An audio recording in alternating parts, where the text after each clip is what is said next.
Welcome back to my channel physiology in 10 minutes video lecture. So guys, आज का जो chapter है वो एसिड बेसिस जो हमारे पास एसिड बेस रेगुलेशन है उससे रिलेटेड है। सो गार्टन में इसे बहुत अच्छे तरीके से डिस्क्राइब किया गया और डिटेल में, और मैं इसे थोड़ा सा इजी बनाने की कोशिश करूँगी आप लोगों के लिए, ताकि इस जो चैप्टर है गार्टन का वो रीड करना आपके लिए आसान हो जाए, क्योंकि थोड़ी डिफ़िकल्ट लैंग्वेज में गार्टन ने इसको डिस्क्राइब किया है। लेकिन गार्टन का जो मेन एम था आई थिंक इस चैप्टर को रीड करने के बाद वो यही है कि उसके बाद आप लोग एसिड बेस के जो भी क्वेश्चंस हैं उन्हें इजीली जो है सॉल्व कर सकते हो।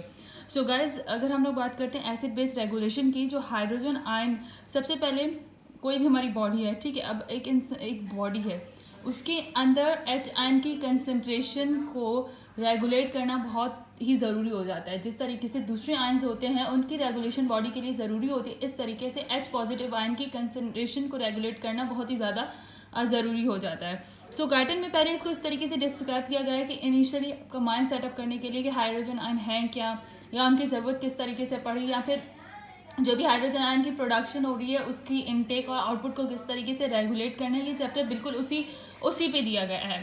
सो गाइस, सबसे पहले ये है कि हमारे पास जो हाइड्रोजन आयन की रेगुलेशन है वो बहुत ही ज़रूरी है। जैसे दूसरे आयन्स की रेगुलेशन हम लोग करते हैं, दूसरे आयन की बॉडी में रेगुलेशन होती है। अब क्या होता है कि अब रेगुलेशन का मतलब क्या है कि हमें होम्योस्टेसिस जो है वो अचीव करना है, ठीक है। तो मेनली क्या है, जो इनटेक और प्रोडक्शन होती है एच आयन की वो, और जो हमारे पास हाइड्रोजन आयन की एक्सक्रीशन है उससे मेंटेन होना चाहिए, ताकि बॉडी में जो भी केमिकल एक्टिविटीज़ हो रही है एच आयन कंसंट्रेशन की बेसिस पे वो नॉर्मली लेवल्स पे होती रहे। सो बॉडी जो है वो दूसरी प्रॉब्लम्स को फेस ना करे। नॉर्मली जो अल्कलोसिस और एसिडोसिस की प्रॉब्लम्स होती हैं उससे मेंटेन करने के लिए एच पॉजिटिव की कंसंट्रेशन को बॉडी में मेंटेन करना बहुत ज़रूरी है। अगर हम बात करें रेगुलेशन ऑफ हाइड्रोजन आयन की, तो फिर उसके अंदर बहुत सारे ऑर्गन्स हैं जो एक इम्पॉर्टेंट रोल प्ले करते हैं, ठीक है। अब अगर जनरल बात की जाए तो किडनी जो होते हैं वो एक मेन इंपॉर्टेंट ऑर्गन होता है जो एच आयन कंसंट्रेशन को रेगुलेट करवाता है हमारी बॉडी के अंदर, ठीक है। ये एक इसके बहुत ही इसकी जो है वो रेगुलेटरी जो भी इसकी फैक्टर्स हैं, यहाँ पे रेगुलेशन का जो प्रोसेस है वो थोड़ा लेट होता है, लेकिन जो मेन रेगुलेटरी फैक्टर प्ले यहाँ पे करता है वो किडनी प्ले करता है, जिसकी वजह से एक नॉर्मल पेशेंट जो है पहले रेगुलेशन हो जाने के बाद ये जो उसका बॉडी, उसकी खुद की जो बॉडी है वो ये सारे रेगुलेटरी फैक्टर कर लेती है। उसके बाद अगर ज़्यादा सीवियर कंडीशन हो जाती है तो फिर क्लिनिकल साइड उस पेशेंट को जाने की ज़रूरत पड़ती है। सो मेन इंपॉर्टेंट ऑर्गन कौन है हमारे पास? ऑर्गन जो है वो हमारे पास किडनी है, जो कि regulation of H ion concentration में बहुत ही हेल्पफुल है। अच्छा, उसके बाद हम लोग बात करते हैं कि दूसरे मल्टीपल जो ऑर्गन्स हैं, या फिर मल्टीपल फैक्टर्स हैं या मल्टीपल मैकेनिज्म्स हैं जो हमारे पास एच आयन कंसंट्रेशन की रेगुलेशन में हेल्प करते हैं। उसके अंदर एसिड बेस रेगुलेशन में हमारे पास एसिड बेस बफरिंग मैकेनिज्म है, जो फर्स्ट लाइन्स ऑफ डिफेंस है।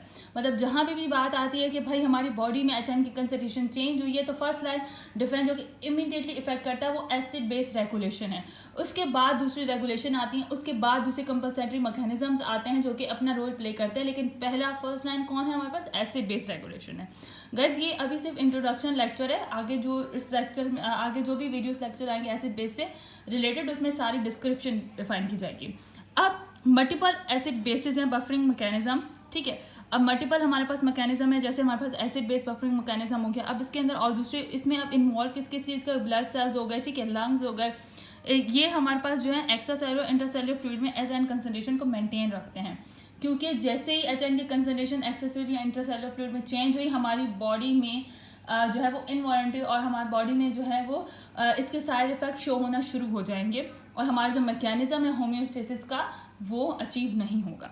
इसके अलावा अगर हम लोग गाइटन की बात करते हैं तो गाइटन ने एक और चीज़ को आगे जाके डिफाइन किया था कि जो एच आयन कंसंट्रेशन है वो प्रिसाइडली रेगुलेटेड, उसका क्यों ज़रूरी है कि हम उसे रेगुलेट करें। So guys, H ion concentration को रेगुलेट करने के लिए आप बस एक पॉइंट याद रखें, ठीक है। दूसरी एक्टिविटी एच आयन कंसंट्रेशन बहुत सारे काम करती है कि इसकी वजह से एंजाइम्स एक्टिवेट होते हैं, इसकी वजह से हमारे nerves and neuron and muscles जो होते हैं उनकी एक्साइटेबिलिटी में एच आयन कंसंट्रेशन बहुत इंपॉर्टेंट रोल प्ले करता है। हम बैरा रिसेप्टर्स की बात कर लेते हैं, हम लोग वेंटिलेशन की बात करते हैं कि ये सारे प्रोसेस एच आयन में को थोड़ी सी भी चेंजेस आती है तो ये प्रोसेसेस जो है वो स्टार्ट हो जाते हैं, अपना कंपनसेटरी मैकेनिज्म स्टार्ट करते हैं, ठीक है। ये सारी बातें तो हैं, लेकिन गार्टन ने एक बहुत ही इंपॉर्टेंट पॉइंट जो है उसे डिस्क्राइब किया। उसने ये कहा है कि आप इसकी रेगुलेशन को इस तरीके से अज्यूम करें कि भाई इसकी जो कंसंट्रेशन है इसकी जो कंसंट्रेशन है बॉडी के अंदर वो बहुत ही लो होती है। लाइक इसकी जो नॉर्मल वैल्यू है वो 0.00004 है मिली इक्विवेलेंट पर लीटर। तो मतलब इतनी लो, यहाँ पे देखिए इसकी नॉर्मल वैल्यू लिखी हुई है। सो इसका मतलब इसकी HN की कंसंट्रेशन एक नॉर्मल जो लेवल होता है वो इतना कम है इसका। अगर हम इसको फॉर एग्जांपल सोडियम के साथ, हम लोग सोडियम की बात करते हैं, भाई सोडियम बहुत सारे इंपॉर्टेंट फैक्टर जो है फैक्टर्स हमारी बॉडी में रेगुलेट करवाता है। सोडियम की कंसंट्रेशन अगर थोड़ी भी चेंज हो जाए तो डिहाइड्रेशन, ये ओवरहाइड्रेशन, हमने ये सारी हाइपोनेट्रीमिया से क्या होता है, हाइपोनेट्रीमिया से क्या होता है, ये सब चीज़ें हम बॉडी फ्लूइड्स में पढ़ते हैं, ठीक है, बॉडी फ्लूइड्स में पढ़ चुकी हैं, जो कि बहुत इंपॉर्टेंट प्ले करता है। मतलब सोडियम इतना इंपॉर्टेंट रोल प्ले करता है, लेकिन उसकी कंसंट्रेशन एक्स्ट्रासेलुलर फ्लूइड में 142 मिली इक्विवेलेंट पर लीटर होती है, ठीक है। तो इतनी हाई कंसंट्रेशन होती है, फिर भी तो हम इसके फैक्टर्स को वैसे एज्यूम कर सकते हैं। लेकिन सोडियम की कंसंट्रेशन देखें कितनी कम है। तो आप खुद सोचते हैं कि इतनी कम अमाउंट में हमारी बॉडी को सोडियम की कंसंट्रेशन ज़्यादा और हाइड्रोजन की concentration as compare to sodium बहुत ही कम है हमारी बॉडी में। तो अगर उसकी कंसंट्रेशन इतनी कम है तो आप खुद सोचना कि अगर हाइड्रोजन में थोड़ी सी भी चेंजिंग होती है तो हमारी बॉडी पे बहुत ज़्यादा इफेक्ट पड़ते हैं, और हमारे पास क्लिनिकल साइड फिर इसकी बहुत ज़्यादा इसकी इंपॉर्टेंट है। इसी वजह से एसिड बेस्ड रेगुलेशन ये क्लिनिकल साइड में बहुत इंपॉर्टेंट है, क्योंकि फिर ये इसके नेगेटिव इम्पैक्ट जो है वो शो होंगे। सो अगर हम लोग गाइटन की तरफ चलते हैं तो गाइटन ने यहाँ पे इस पैराग्राफ में इसे बहुत ही अच्छी तरीके से डिस्क्राइब किया है कि compared with other ion, the H ion concentration of the body fluid normally is kept at low level. For example, the concentration of sodium in extracellular fluid 142 milliequivalent per liter is about 3.5 million times as great as the normal concentration of H ion, which average only 0.00004 milliequivalent per litre.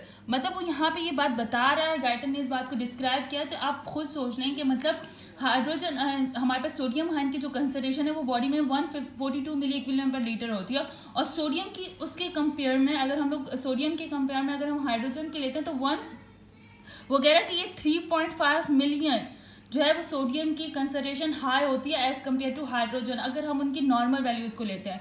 तो इसमें hydrogen की concentration कितनी कम है हमारी body के अंदर। तो इसने इसे यहाँ पे डिस्क्राइब इसलिए किया है कि equally important the normal variation in HI concentration in extracellular fluid is only about 1 millionth as great as the normal variation in sodium ion concentration. Thus the precision with which H ion is regulated in phases is important to the various cell functions. तो इसीलिए वो कह रहा है कि various function जो cell body के जो वेरियस फंक्शन है उसमें H ion कंसंट्रेशन ज़्यादा, इसलिए उसको रेगुलेट करने के ज़्यादा इंपॉर्टेंट है। क्यों? क्योंकि उसकी कंसंट्रेशन इतनी कम होती है। मतलब वो 3.5 मिलियन जो है उसकी अगर सोडियम के साथ उसको कंपेयर करवाया जाता है तो सोडियम की कंसंट्रेशन जो है वो 3.5 मिलियन ज़्यादा होती है as compare to the hydrogen. इसी वजह से एसिड बेस रेगुलेशन को बहुत इंपॉर्टेंट रोल प्ले करना पड़ता है बॉडी के अंदर, और फिर इसी वजह से हम लोग हाइड्रोजन की कंसंट्रेशन को जो है वो रेगुलेट करते रहते हैं। सो गाइस ये एक जनरल इन्फॉर्मेशन थी। उसके बाद हम लोग पढ़ेंगे एसिडोसिस क्या है, अल्कोलोसिस क्या है। गाइटन का ये पूरा चैप्टर जो है बहुत ही इंपॉर्टेंट है, क्योंकि इसमें एक और जो एन गैप वाला जो टॉपिक है वो बहुत ही ज़्यादा इंटरेस्टिंग है, क्योंकि उसको जब पढ़ता है बंदा तो पता चल जाता है कि हम लोग क्लिनिकल साइड भी किस तरीके से यूज़ है इसका, और इसके फैक्टर्स को अज्यूम करना ईजी हो जाता है हमारे लिए।